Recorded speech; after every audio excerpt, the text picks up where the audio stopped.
La matière noire se trouve partout.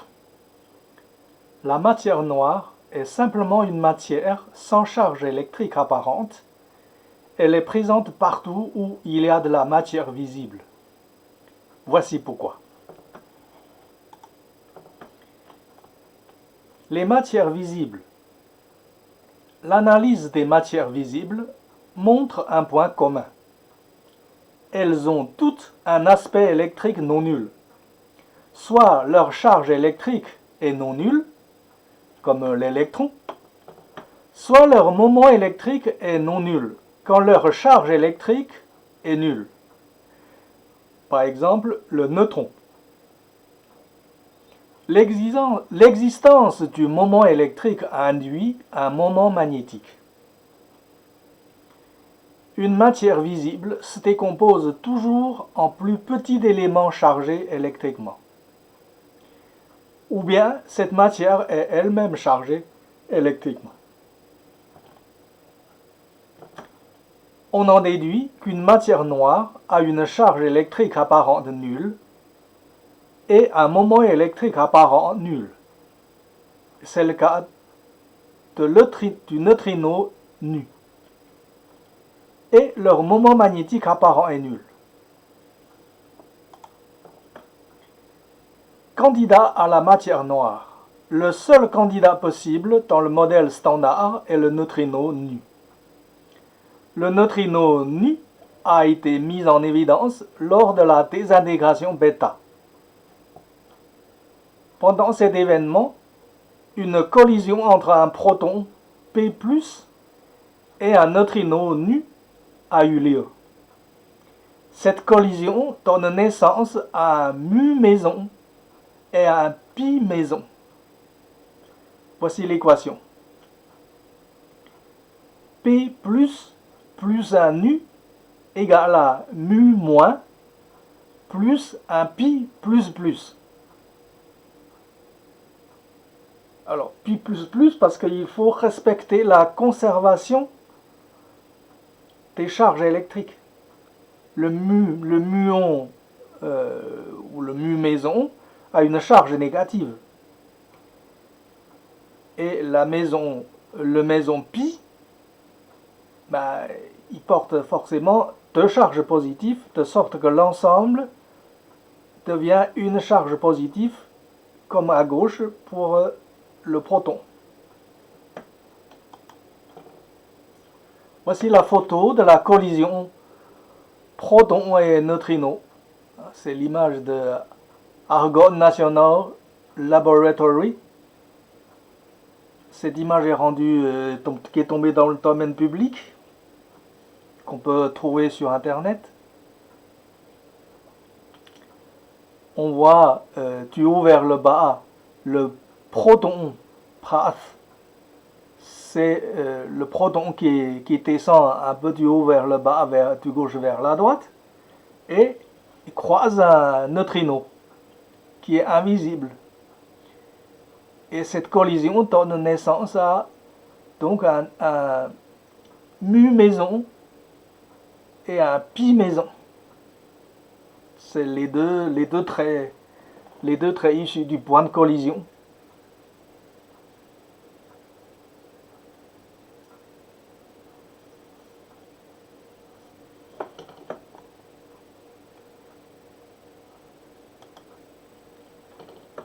Annihilation selon SM. Selon le modèle standard, ça c'est abrégé en SM, l'annihilation d'un électron et d'un positron donne deux photons. E plus E plus E égale à gamma plus gamma plus. Gamma c'est le photon. E c'est électron ou positron. Mais cette équation viole de manière flagrante la loi de conservation des matières. La charge électrique a disparu. On sait que l'électron contient des photons. C'est l'effet Compton qui nous dit quand un électron en déplacement est freiné, l'électron émet des photons. Ça veut dire que dans l'électron, il y a des photons. Mais il y a aussi la charge électrique. Mais l'annihilation aujourd'hui est modélisée comme faisant disparaître la charge électrique. Et ça, c'est considéré comme une violation de la loi de conservation des matières. Alors, si on veut respecter absolument de manière stricte la loi de conservation des matières, il faut rajouter une particule invisible, puisque dans les laboratoires, pendant l'annihilation, on ne voit que 2 photons, on ne voit pas autre chose. Donc, s'il y a une autre particule qui intervient, et bien forcément c'est une particule invisible. Mais la seule particule invisible possible dans le modèle standard est le neutrino nu. Donc on rajoute nu dans l'équation précédente. E- plus E plus égale à gamma- plus gamma plus nu. Modélisation du neutrino. À partir de l'équation avec nu, on en déduit que nu est égal à E- moins gamma- entre parenthèses, plus entre parenthèses E plus moins gamma plus. Donc nu est formé d'un couple de charge qui a perdu un électron, plutôt une charge électrique qui a perdu un photon, et un positron qui a perdu aussi un photon. Soit le neutrino nu est composé d'un électron ayant perdu son photon principal et d'un positron ayant perdu son photon principal. Le nu est composé d'un électron et d'un positron, mais qui a perdu beaucoup d'énergie. On sait que le neutrino a quand même une très faible masse. Ça veut dire que le neutrino a quand même une petite énergie, ce qui permet de supposer que l'électron et le positron possèdent chacun un photon résiduel. Alors la question c'est comment se comporte ce couple nu. C'est un couple d'électrons et de positrons, donc ici. Alors est-ce que c'est dans un état statique, ils collent ensemble sans se neutraliser réellement, ou bien c'est dynamique, ils tournent pour ne pas entrer réellement complètement. Cette question va donner naissance à un nouveau modèle de particules fondamentales. C'est ce qu'on va voir après. Modélisation dynamique du neutrino. Alors, on va supposer que dans le neutrino, l'électron et le positron, qui sont très affaiblis, qui ont perdu leur énergie principale, et ça ne reste pas statique. Ça va quand même tourner l'un autour de l'autre. Il reste quand même une faible force électrique qui les relie. Alors pour qu'ils ne se collent pas ensemble, on suppose qu'ils tournent. Avec l'énergie qu'ils ont, ils tournent l'un autour de l'autre.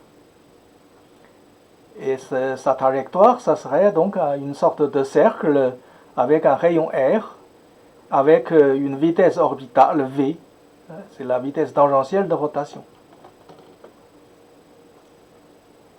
La force électrique qui attire l'électron et le positron est équilibrée par la force centrifuge, puisque l'électron et le positron ont quand même une petite masse, et ça fait quand même une force, en tournant, ça fait quand même une force centrifuge.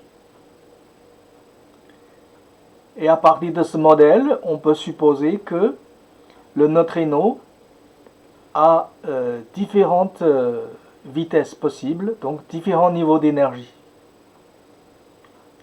Et cette rotation orbitale annule le champ électrique, puisqu'il y a un plus et un moins qui tournent l'un sur la trace de l'autre, et l'ensemble donne un aspect neutre. Et le moment électrique apparent est nul.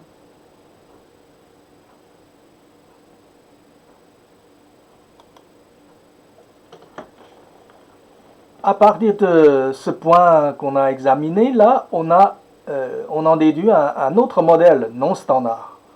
Par rapport au modèle standard, on dit que ce modèle-là, il est non standard. Alors on l'a nommé Xigidon, c'est le nom de c'est mon nom, c'est le nom de la personne qui a élaboré ce modèle, abrégé en XM. XM, X c'est la première lettre du prénom, M c'est le modèle. C'est pour différencier du SM, Standard Model. XM va décrire les détails des éléments suivants. Les particules élémentaires, le neutrino et sa famille, les chrominettes, les composés de chrominettes, les nucléonettes, les composés de nucléonettes, ce qui va permettre de prédire la composition des matières noires.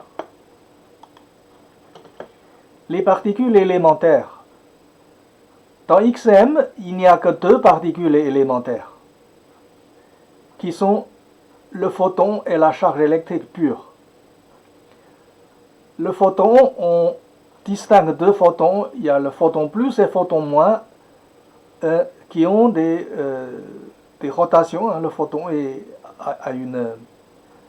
a une rotation autour de son axe de déplacement. Quand on prend la main droite avec le pouce qui pointe vers le sens de déplacement, et si les quatre autres doigts pointent vers la direction de rotation, et on note le signe plus. Ça s'appelle le sens de la main droite. Et inversement, c'est la main gauche, donc ce sera noté polarité moins. La charge électrique pure, on sait que la charge électrique, dans la nature, il est un plus et un moins. Alors, on considère qu'une charge électrique peut être pure si cette charge électrique n'a aucun photon en son sein. Structure d'un électron. Un électron est modélisé comme une charge électrique pure avec un photon au milieu. Pour désigner leur sens, on désigne la charge moins et le photon moins. Structure d'un positron. Et symétriquement, le positron est composé d'une charge plus et un photon plus. Structure d'un neutrino et sa famille. On a vu tout à l'heure qu'un neutrino, c'est un électron et un positron qui tournent sur un cercle. Et ça donne un neutrino. Et cette rotation donne un aspect neutre électriquement. Alors, cette rotation a une propriété en plus, c'est que ça donne un aspect disque. Un aspect disque, c'est-à-dire que il y a de l'énergie potentielle qui se trouve dans l'espace. On sait que l'énergie potentielle, c'est localisé ni dans le plus, dans l'électron, ni dans le positron. C'est plutôt dans le champ électrique qui se trouve dans l'espace.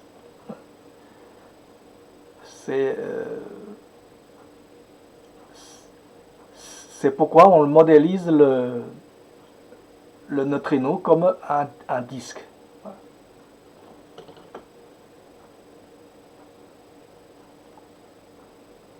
Avec une certaine épaisseur, bien sûr. Structure d'une chrominette up. En XM, on peut prendre 3 charginettes à le neutrino. Alors, je reviens.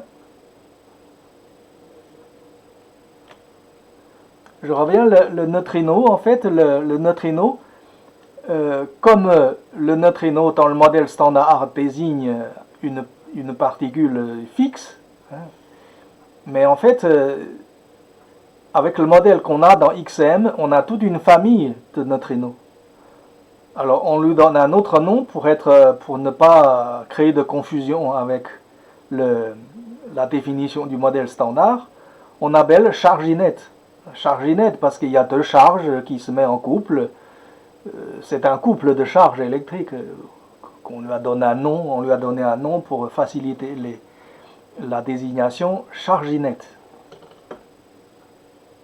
Alors on a donné un nom féminin parce que dans le modèle standard, toutes les particules ont un nom plutôt masculin.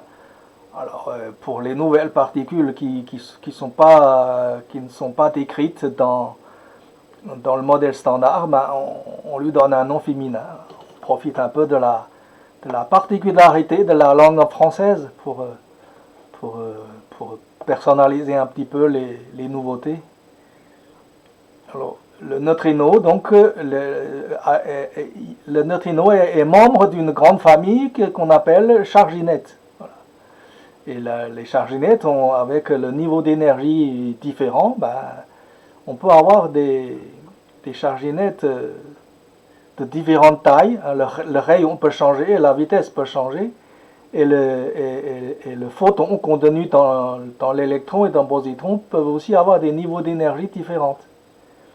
Et une fois qu'ils se mettent à tourner, eh ben, ils peuvent capturer des couples de photons et disons de photons plus et photons moins. Hein, c'est des couples de photons. Et pour obtenir de l'énergie plus élevée. Et avec la rotation, ben, ça leur permet de ne pas libérer les photons qu'ils ont acquis grâce à cette rotation.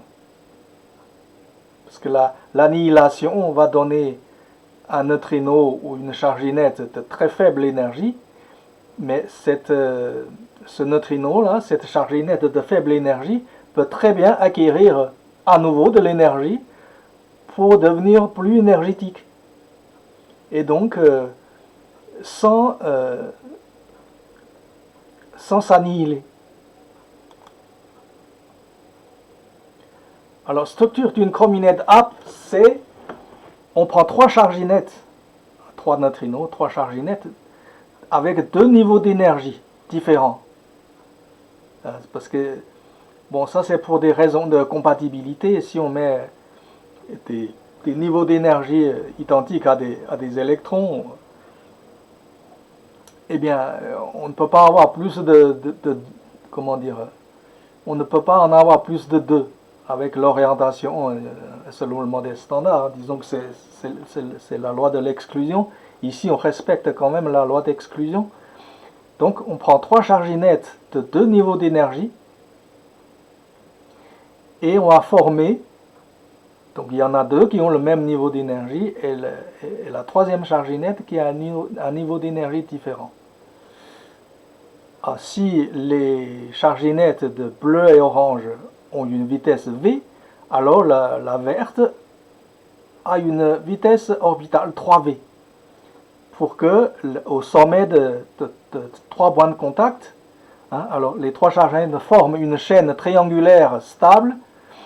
Cette stabilité est assurée par la force électrique aux 3 points de contact, qui sont les 3 sommets du triangle. On peut démontrer, il faut aller voir le site internet qui est mentionné à la fin de la vidéo, il y a moyen de démontrer que c'est stable. Alors les 3 points de contact, c'est le plus un électron et un positron qui se rencontrent à ces 3 points de manière synchronisée et qui permet de maintenir cette structure stable. C'est-à-dire ils se désintègrent pas, ils ne s'éloignent pas. Voilà. Ils peuvent s'éloigner un tout petit peu, mais avec la rotation rapide, il est aussitôt ramené. Voilà. Et en XM, cette structure s'appelle chrominette. Alors chrominette up parce qu'il y a deux charginettes de niveau d'énergie inférieur et une charginette de niveau d'énergie supérieur. Et dans ce cas, on l'appelle up. Ça, c'est par rapport au quark up et quark down. Chrominette, c'est par rapport aussi à la chromodynamique. On appelle ça une chrominette. C'est une sorte de quark, mais il lui manque quelque chose pour devenir un quark. Il lui manque un électron ou un positron pour devenir un quark. Alors, cette structure est électriquement neutre, hein, parce que n'est pas visible. Il fait partie de cette structure, hein, une chrominette fait partie de la matière noire. Si on lui loge un positron au milieu, ben, il devient un quark up. Ben, ce qu'il y a, c'est que c'est un triangle, il y a deux côtés, c'est pas fermé.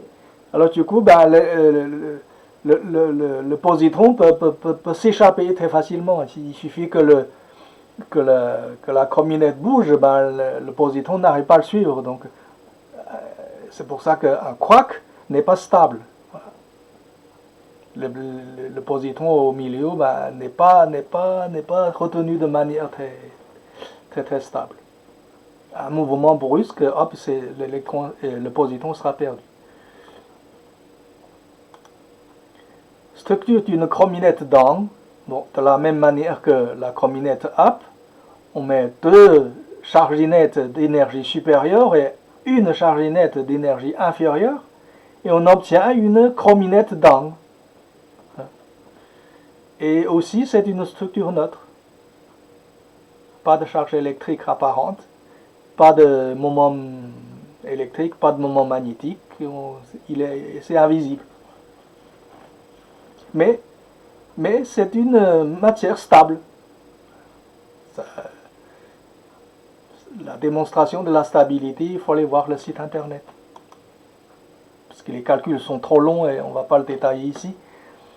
Alors, composé de chrominettes, une fois qu'on a une structure triangulaire, on peut essayer en faire d'autres. La première qu'on peut faire, c'est à partir d'une chrominette up, ben, on va rajouter deux charginettes d'énergie faible dans la diagonale, dans la diagonale par rapport à l'existant sur la charginette verte. Alors on appelle ça une chrominette jumelle parce qu'en fait il y en a deux mais qui sont identiques en fait. Pour ça on dit jumelle parce que c'est identique. On n'arrive pas à faire la différence. Et là cette chrominette jumelle up, eh ben c'est neutre. Voilà. Si on lui colle un positron au milieu d'un des deux triangles, ben on obtiendra une sorte de muon mais positif.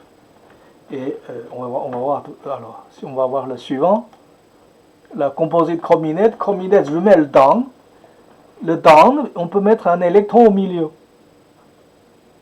Le down parce qu'il y a plus de charginettes de grande énergie que de charginettes de basse énergie. Et si on met un électron au milieu, ça devient un muon. Un muon, c'est une sorte de... c'est un maison...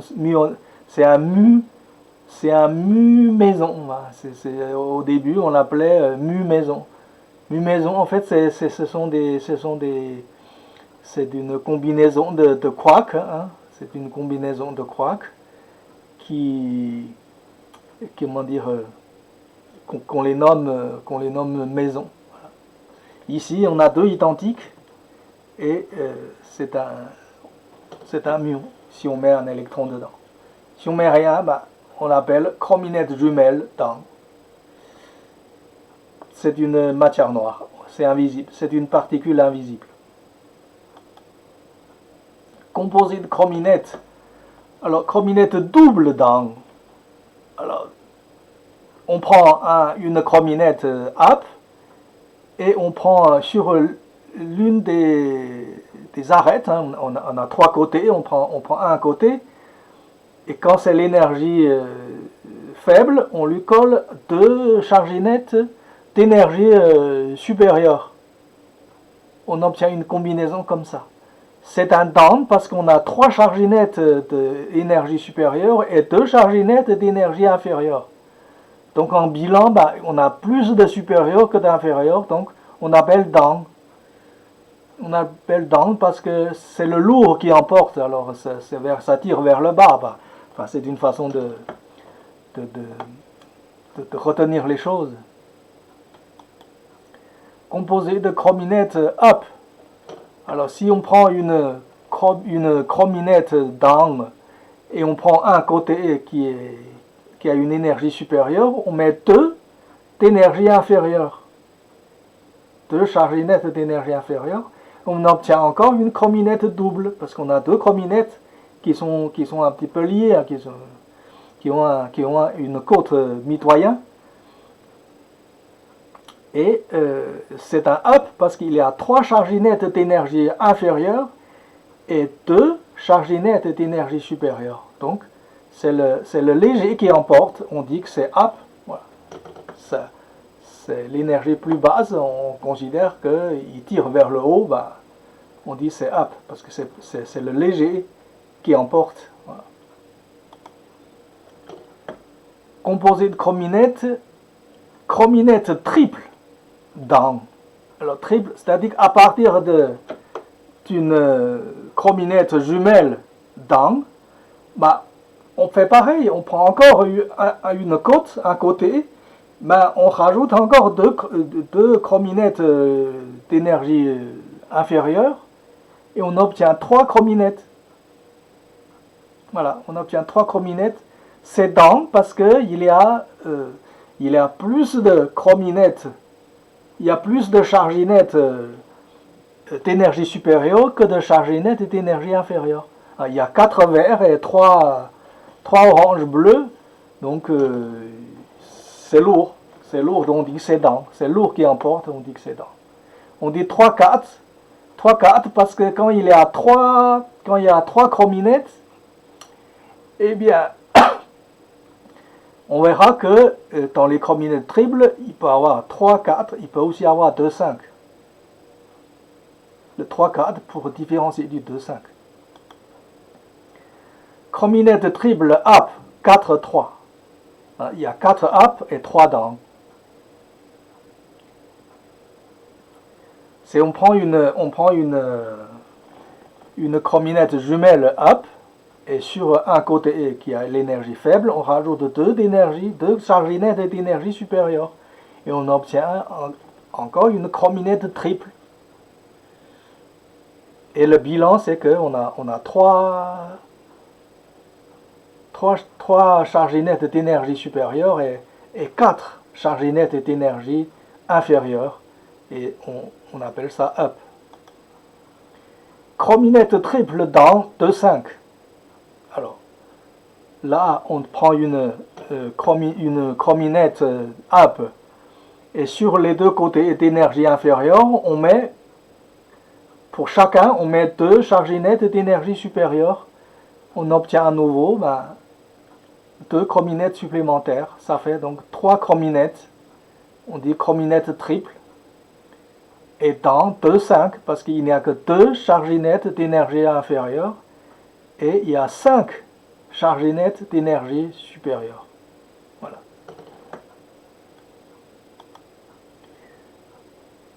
Chrominette triple up 5-2. Alors, symétriquement, on peut mettre 5 charginettes d'énergie inférieure et 2 charginettes d'énergie supérieure. Et on obtient chrominette triple up 5-2. Structure d'une nucléonette down. Tout à l'heure, on a vu des chrominettes triples. Mais les chrominettes triples, alors, il y a une configuration. Si on fait, on continue un peu, on fait une chrominette quadruple en fait. Ici maintenant, on fait une configuration spéciale, c'est-à-dire qu'on prend une chrominette triple, on rajoute un 4e. Alors ici, le milieu, c'est une chrominette up. Et sur les 3 côtés, sur les 3 côtes, on construit une chrominette. Et ça fait une chrominette quadruple. Mais là, là, ça fait une sorte de boucle. Et ça s'appelle une nucléonette. Alors pourquoi on l'appelle une nucléonette?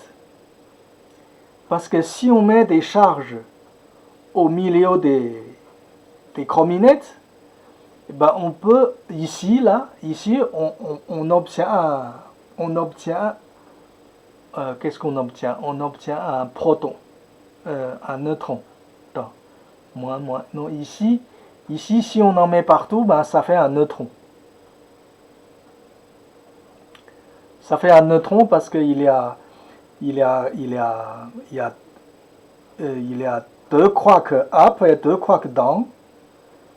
Et le quark down, c'est à l'extérieur et il y a deux électrons et deux positrons. Le positron au milieu et c'est un neutron. Voilà. Mais c'est un neutron sans les charges électriques, comment dire, sans les charges électriques célibataires. Voilà. Parce qu'ici, il n'y a que des électrons qui sont en couple. Et on appelle ça une nucléonette down parce qu'il y a plus de charginettes d'énergie supérieure que de charginettes d'énergie inférieure. Il y a 4 charginettes d'énergie inférieure et 5 charginettes d'énergie supérieure. Représentation d'une nucléonette down. Alors la nucléonette down possède un axe de symétrie qui passe par le centre du cœur et parallèle aux 3 charginettes du cœur. Les 3 charginettes du cœur, c'est le triangle au milieu. Ça forme des disques, il y a 3 disques. Les 3 disques, ils sont parallèles en fait. Et l'axe passe au milieu du triangle et on obtient donc un axe de symétrie.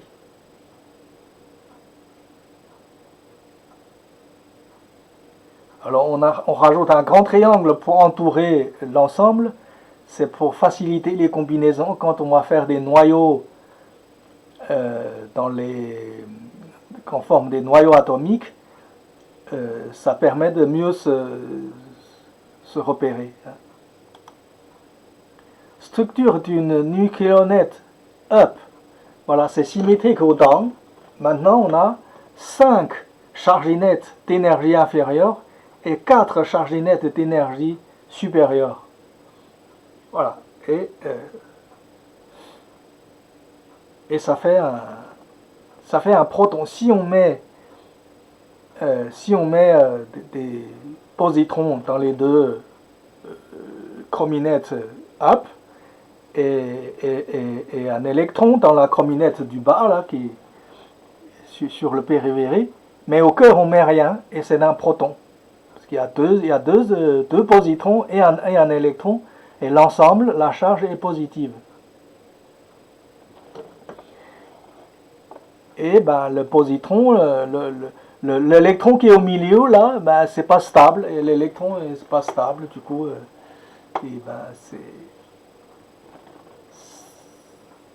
ça fait que c'est un proton, parce qu'on n'arrive pas à garder l'électron du milieu, et c'est un proton qui est positif.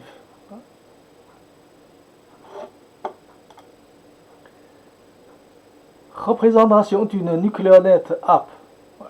C'est pareil que nucléonette down, que la nucléonette down, c'est un axe de symétrie qui passe par le milieu, et voilà.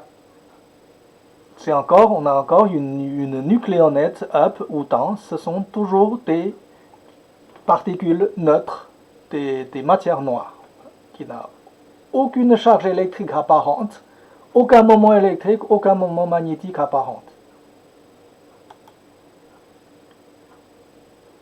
Alors, connaissant la structure des chrominettes ou des quarks, on peut donc analyser les détails de la collision proton-neutrino. On a vu précédemment que le neutrino a été mis en évidence par la collision entre un proton et un neutrino. Alors le proton P+, c'est une nucléonette up avec 2 positrons dans les 2 chrominettes up et un électron dans la chrominette sur le périphérie du bas et de chrominette down, et l'ensemble est positif. C'est un proton. Et là, le neutrino c'est d'une charge inerte qui a une énergie supérieure à celle à charge inerte de, comment dire, de quark up. Et le résultat, c'est on a un pi méson et un mu méson. Voilà. Le mu méson est négatif, il a un électron au milieu. Et le pi méson a deux charges positives. Alors, on va pouvoir détailler la collision. Alors le processus. Processus de collision proton-neutrino. 1. Première étape. Première étape, c'est avec le choc, le neutrino vient fracasser le proton et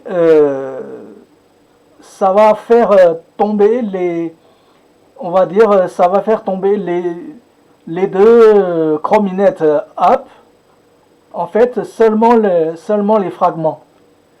C'est-à-dire qu'on a un mu méson, c'est comme une chrominette jumelle down, hein, une chrominette jumelle down, mais avec un électron qui est dans l'une des deux chrominettes down.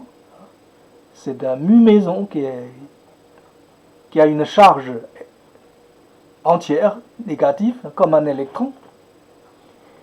Mais les deux couples de charginettes, de charginettes d'énergie inférieure, avec leurs positrons, eh ben, sont détachés du mu méson. Et donc le mu méson, là, c'est un peu comme si le proton a permis les deux ailes. Voilà. Bon, enfin, c'est une image, hein, ils ont perdu ça. Il y a une mu méson plus deux segments, voilà, on appelle ce pi segment. Alors on va voir qu'après, donc le mu méson, on a déjà le mu méson, hein, si on revient le résultat de la collision, il y a une mu méson plus une pi méson. Alors, un mu méson et un pi méson. Alors le méson, on va voir que donc la première étape, on a la mu méson qui est sorti, plus les segments, les fragments issus de la collision, et les fragments, les pi fragments avec le neutrino, hein, le nu, la charge nette d'énergie supérieure, et ça forme un pi méson. Hein, il se met au milieu et qui sert de colonne mitoyen et former deux chrominettes ou deux quark up. Les deux quark up partagent un disque mitoyen et ça forme le pi méson avec deux charges positives, deux positrons. Chaque quark up a un positron. Cette combinaison est possible parce qu'ils sont issus d'un même noyau atomique lors de la désintégration bêta. Bien sûr, pour que la structure soit stable, au moins les chrominettes, pour que les chrominettes soient stables, il faut que les rotations des charges nettes soient synchronisées, pour qu'au sommet, que les électrons et les positrons ils soient pairés, hein, soient en paire, pour former l'attirance, la force électrique, hein, pour que ça s'attire. Et voilà. Mais ici, on voit bien que les quarks ont des charges entières. Ici, les quarks n'ont pas de charge fractionnaire. Parce qu'on a vu que, en fait, une nucléonette, en fait, a 4 quarks. A 4 quarks. Il n'y a que 3 quarks, mais comme c'est triangulaire, avec leur code, chacun sort un code commun, et ben ça forme un quatrième quark. Ça fait donc En fait, il y a 4 quarks. Donc, chaque fois, il y a soit 3 charges, soit 4 charges. On n'a pas besoin de les fractionner pour avoir le neutron. Ou l'addition de 4 charges, ça donne 0. On n'a pas besoin de fraction. Alors, XM, liaison entre nucléonnettes. Alors, on a vu les nucléonnettes. C'est un petit peu comme les nucléons, mais qui ont perdu les charges célibataires. Donc, qui sont neutres, qui sont noirs, on ne les voit pas. Et entre les nucléonnettes, il est possible de former des liaisons. Alors, ce seront des liaisons dynamiques, un peu comme les quarks, un peu comme les chrominettes. Hein. Alors, liaison dynamique entre nucléonettes. Alors, le schéma, on a 2 grands triangles qui représentent les 2 nucléonettes. Et à l'intérieur, ben, on a en fait chaque ellipse correspond à deux charginettes. C'est une projection, c'est une vue projetée. Il y a une qui est sous l'autre. Et c'est pour ça que sur chaque ellipse, il y a 4 charges électriques. C'est par paire. Il y a 2 paires par ellipse. Alors, elle s'établit entre 2 nucléonettes parallèles. Hein, ils ont des axes. On a parlé d'axes de symétrie. Leurs axes de symétrie sont parallèles, hein, qui passent par rapport à leur centre.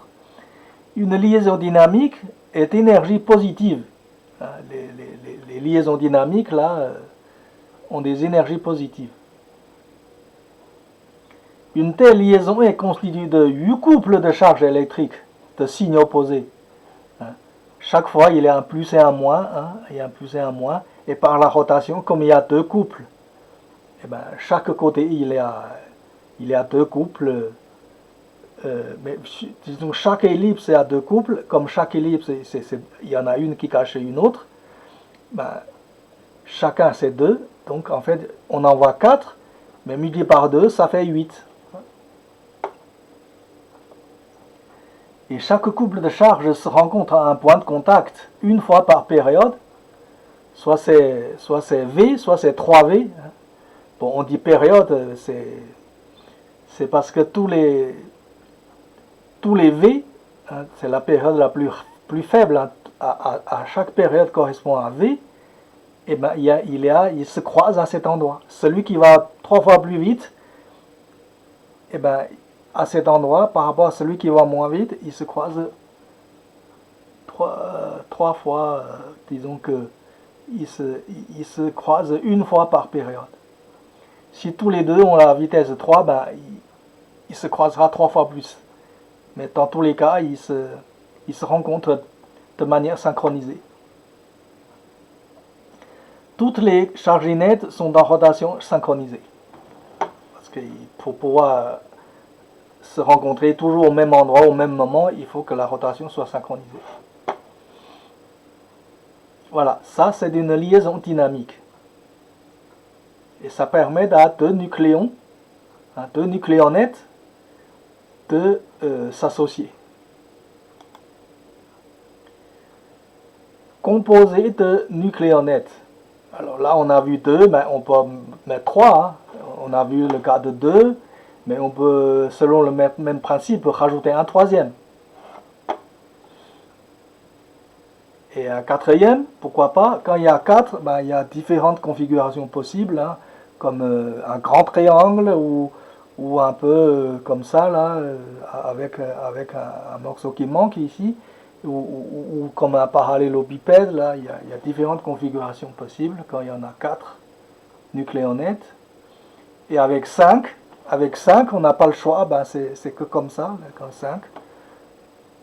Enfin, si, on a le choix, mais c'est moins stable. Disons, la façon la plus stable, c'est cette configuration qui est là. Alors, 6, ça forme une sorte de structure hexagonale. Et, bien sûr, on peut imaginer encore plus gros, mais c'est comme c'est sur un plan, c'est sur 2D, et ben c'est pas très stable, quoi. Si c'est trop gros, c'est pas très stable. on peut imaginer. Composés de nucléonettes. Alors, d'autres composés de nucléonettes sont également possibles. Sur la base des particules décrites, il est également possible de construire des chrominettes supplémentaires en ajoutant des charginettes. On prend les structures de chrominettes double, triple qu'on a vues et on continue de mettre des charginettes dessus pour construire. Mais ça peut faire des structures un peu obèses qui ne sont pas forcément stables. Alors c'est pour ça qu'on dit que mais la stabilité des particules ainsi obtenues sont incertaines. On ne sait pas. Alors, disons que je n'ai pas les éléments pour étudier leur stabilité. Bilan des éléments de la matière noire. Il existe un nombre élevé, supérieur à 10, de particules neutres constituant la matière noire. Hein, tout ce qu'on a vu précédemment, là, sauf le cas de collision là, entre protons et neutrinos, ben, les autres particules, ce sont des particules neutres qui n'ont pas de charge apparente, pas de moment électrique, pas de moment magnétique, qui sont invisibles, qu'on appelle la matière noire. Vous voyez, il y a, dans le modèle non standard, il y a beaucoup plus de candidats. Et il faut aller voir le site internet que les particules composées, hein, les nucléonettes notamment, ont des énergies beaucoup plus élevées que le neutrino. Interaction des neutres, hein, c'est interaction entre les particules neutres ou entre particules neutres et des particules non neutres. Compte tenu de la neutralité électrique des particules neutres, l'interaction entre les particules neutres et la gravitation, l'interaction entre une particule neutre et une particule chargée électriquement est aussi la gravitation. Ben, comme ils sont neutres, quand ils sont assez éloignés, ben, il n'y a que la gravitation qui peut les interagir. En astronomie, les observations montrent qu'en masse, il existe plus de particules neutres que de particules chargées. Ce qui permet de déduire que nous vivons dans un océan de particules neutres. Les particules neutres, comme il y en a beaucoup, et ils sont attirés par la gravitation, donc ils vont graviter autour des particules qui ont une masse. Bon, bah forcément, comme il y en a beaucoup, ça constitue un océan de particules neutres. Mais comme on ne les voit pas, on ne peut pas entrer en interaction, à part l'attraction, la gravitation, qui est relativement faible, du coup, on ne les sent pas. C'est ça le problème. Et ils sont trop légères. Disons, c'est pas que ces particules sont trop légères. Si elles sont légères parce que comme ces particules ne peuvent pas former de grosses structures, et du coup elles sont légères, on les sent pas. Lien utile pour plus de détails, hein, notamment pour la démonstration des stabilités de ces particules neutres. https nonstandardmodel.org http jacques.dong.free.fr